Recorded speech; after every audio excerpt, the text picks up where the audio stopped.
सत्संग जी प्रेम से कहिए धन्यकार जी। सत्संगत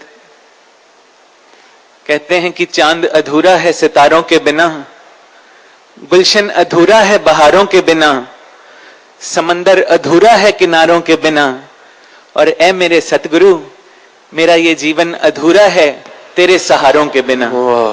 तो सत्संगत गुरु ने जो इतनी बड़ी हम सब पे कृपा की है, इसका एहसास होता है जब इस दुनिया में सत्संगत विचरने का मौका मिलता है। दास एक सज्जन से मिलने कुछ दिन पहले उनके ऑफिस गया, तो सत्संगत वो कुछ बिजी व्यस्त थे, अपना कार्य कर रहे थे कंप्यूटर पे, और सामने टेबल पे काफी ढेर लगा था फाइल्स का।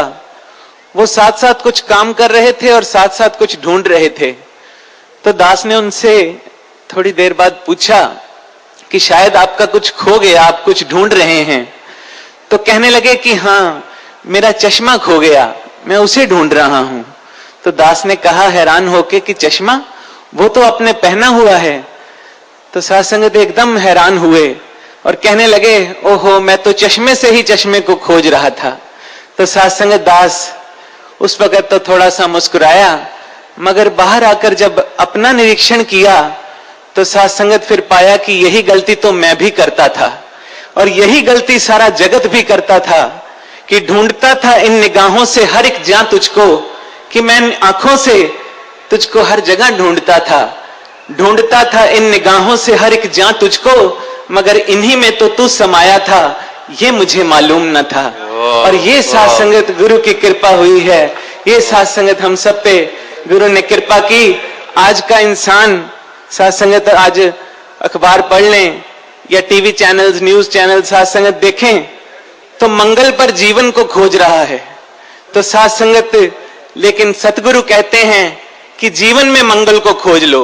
सत्संगत खोजना तो मंगल यहां था, यहां आनंदित होना था, यहां सत्संगत इस पार ब्रह्म के साथ जुड़कर सत्संगत इस आवागमन के चक्कर से निजात पानी थी। लेकिन सत्संगत फिर लिखा गया कि यह चांद पे घूमने वालों काश की कभी धरती भी घूमी होती, ए चांद पे घूमने वालों काश की कभी धरती भी घूमी होती, खुदा खुद यहां इंसान बना घूमता है, अरे कभी इसकी भी शरण ली होती, और कर लिया होता अगर जो सजदा एक बार इनके चरणों में, कर लिया होता अगर जो सजदा एक बार इनके चरणों में, तो कुल जहां की चांदनी तुम्हारे ही आंगन में बिखरी होती। तो सत्संगत ये बहुत बड़ी कृपा। देखते हैं कि लोग सत्संगत सड़कों पे, बाजारों में इंसान दौड़ रहा है, दौड़ तो सभी रहे हैं, लेकिन कुछ पक्का पता नहीं कि पहुंचना किधर है। मैं फूल चुनने आया था बागे हयात में, स्वयं का निरीक्षण सत्संगत करें कि मैं फूल चुनने आया था बागे हयात में, दामन को खारजा में उलझा के रह गया। कि इकट्ठा तो सत्संगत महात्मा कह के गए कि नर्तन पाए यतन कर ऐसा, जिससे यह करतार मिले, ऐसी उत्तम जून पदार्थ फिर नहीं बारंबार मिले। तो इकट्ठा तो नाम धन करना था, इकट्ठा तो सत्संगत भक्ति करनी थी, लेकिन सत्संगत फिर लिखते हैं कि इस जीवन में किए इकट्ठे क्या हीरे क्या मोती, अफसोस मगर यारो कफन में तो कोई जेब नहीं होती। तो और सत्संगत आज ये समागम लगते हैं, ये संतों का सत्संगत परिवार इकट्ठा होता है। सत्संगत पारस जी बड़ा सुंदर एक रचना में लिखते हैं कि ये सत्संग साडा शीशा है, तक तक के संवरदे जाना है। कि एक ऐसा आईना है सत्संगत, जिसमें सत्संगत हम सब ने अपना निरीक्षण करना होता है। कोई व्यक्ति किसी से पूछता है कि भाई साहब अगर आपके पीछे कोई शेर पड़ जाए तो क्या करोगे? तो वो कहता है कि अगर मेरे पीछे शेर पड़ गया तो मैं दौड़ूंगा। वो कहने लगा कि अगर शेर भी दौड़ा फिर क्या करोगे? तो कहने लगे कि मैं कहीं छुप जाऊंगा।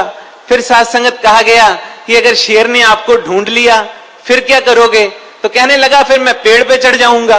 तो सत्संगत किसी ने कहा कि अगर, फिर वो कहने लगा कि अगर शेर भी पेड़ पे चढ़ा, तो सत्संगत वो व्यक्ति कहता भाई साहब जरा ठहरो, पहले आप मुझे ये बताओ कि आप मेरी तरफ हो कि आप शेर की तरफ हो।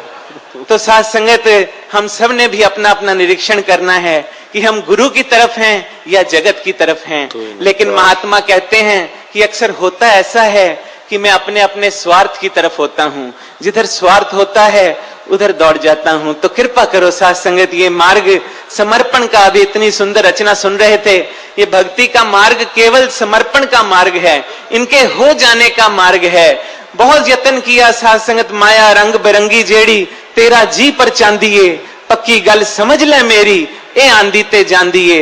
ये तो साथ संगत इनके आगे अब मिटने का मार्ग है, इनके हो जाने का मार्ग है। दास का 10 साल का बेटा कुछ दिन पहले दास से कहता है कि पापा मैंने ना अपने किसी दोस्त के घर जाना है। तो दास ने उससे कहा कि बेटा तू कल भी गया था, परसों भी गया था, रोज रोज जाता है। तो कहने लगा कि पापा आपने वो एड नहीं देखी, क्योंकि हर एक फ्रेंड जरूरी होता है।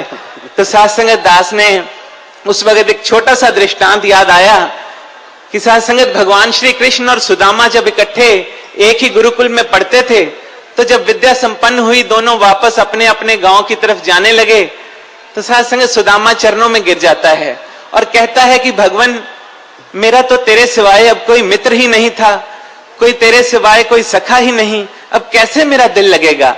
तो साथ संगत भगवान आगे से कहते हैं कि सुदामा, जिसने मुझे अपना मित्र बना लिया, फिर मैं उसे और मित्रों की जरूरत ही नहीं रहने देता।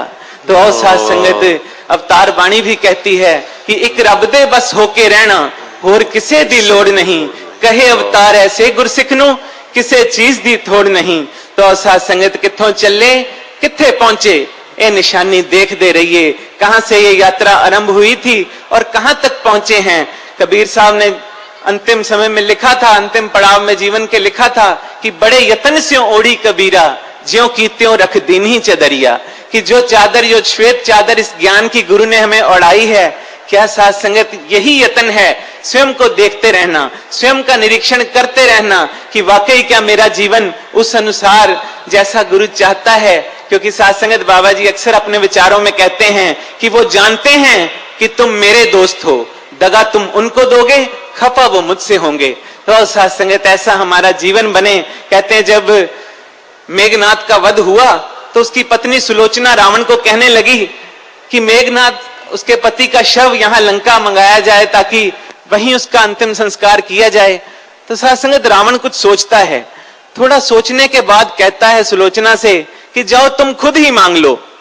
तो साथ संगत आगे से वो कहती है कि पिताश्री, आपने राम की पत्नी सीता का हरण किया, उसे बंदी बनाया, और आप अब मुझे उधर भेज रहे हैं। अगर उन्होंने मुझे बंदी बना लिया फिर आप क्या करेंगे। तो आगे से रावण कहता है कि सुलोचना, उधर राम हैं, रावण नहीं है, उधर हनुमान जी जैसे भक्त हैं, उधर जामवंत जैसे महात्मा हैं, वो ऐसा काम नहीं कर सकते। तो साथ संगत आज अपना अपना निरीक्षण करें कि क्या हमारे बारे में भी ऐसा कहा जाता है कि ये बाबा हरदेव सिंह जी के गुरसिख हैं, ये ऐसा कार्य नहीं कर सकते, ये निरंकारी हैं, ये ऐसा कभी कोई किसी का दिल नहीं दुखा सकते। तो साथ संगत हम सब यहाँ, ये पूरा मानव परिवार साथ संगत जो एकत्रित हुआ, हम सब ने बाबा जी से ऐसी ही आशीष, ऐसी ही आशीर्वाद की दास भी कामना करता है। क्योंकि गुरु समर्थ होता है, तेरे कर्म से ही तो बिगड़े हुए सब काम हो जाते हैं, और मैंने सुना है कि तेरे नाम के तो पत्थर भी तर जाते हैं, और तू पास खड़ा हो तो क्या औकात है तूफानों की। आंधियों में भी मैंने देखा है कि चिराग जगमगाते हैं, और जिसने तुझी को अपनी खुदी अर्पण कर दी हो मीत, याद रहे कि इस जहां में वही लोग सदा मुस्कुराते हैं। तो साथ संगत ऐसा ही आशीर्वाद की कामना है कि तू जो चाहे तो पहाड़ों को हिला सकता है, तू जो चाहे तो रोतों को हंसा सकता है, और तुझी में तो समाये हैं जाने कितने समंदर, जब तू चाहे मेरी कश्ती को किनारों पे लगा सकता है। प्यार से कहना जी। धन निरंकार जी।